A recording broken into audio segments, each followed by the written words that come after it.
नाज़रीन मलीर मां वाक़िआ अपडेट कंदालू। रिपोर्ट कयो आहे फिरोज़ कीरियो।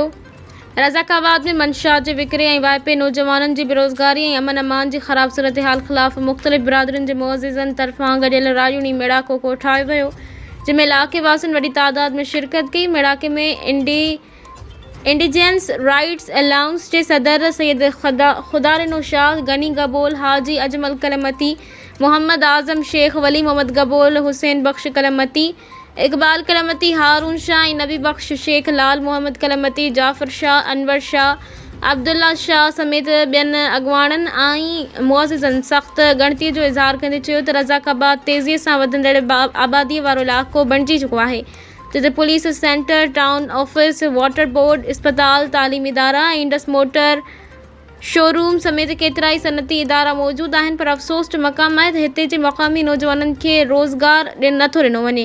इन्हनि इदारनि में ॿाहिरां ख़ासि तौर ते ॿियनि सूबनि मां माण्हुनि खे आणे भर्ती कयो पियो वञे। इन सिलसिले में ताज़ो एग्रो टेक्निकल स्कूल में माज़ूरनि जे कोटा ते रज़ाकाबाद जे मुअज़्ज़िज़नि खे नज़रअंदाज़ कंदे पंजाब सूबे सां तालुक़ रखंदड़ खे भर्ती कयो वियो आहे, जेका बड़ी नाइंसाफ़ी आहे। अॻुवाणनि चयो त बेरोज़गारी सबबि नौजवान मंशा जे वापे ऐं ॾोहारी सरगर्मियुनि तरफ़ माइल थी रहिया आहिनि, जेका ख़तरनाक सूरत हाल इख़्तियार करे चुकी आहे। मेड़ाके में जदोजहद कमेटी जोड़ी वई ऐं फ़ैसिलो कयो वियो त नौकिरियुनि में मक़ामी नौजवाननि खे नज़रअंदाज़ करण ख़िलाफ़ सिंध हुकूमत तालीम खाते जे सूबाई वज़ीर मलीर मां चूंडियल नुमाइंदनि, टाउन चेयरमैननि समेत समूरनि लाॻापियल कामरनि खे एहतजाजी ख़त रवानो कयो वेंदो।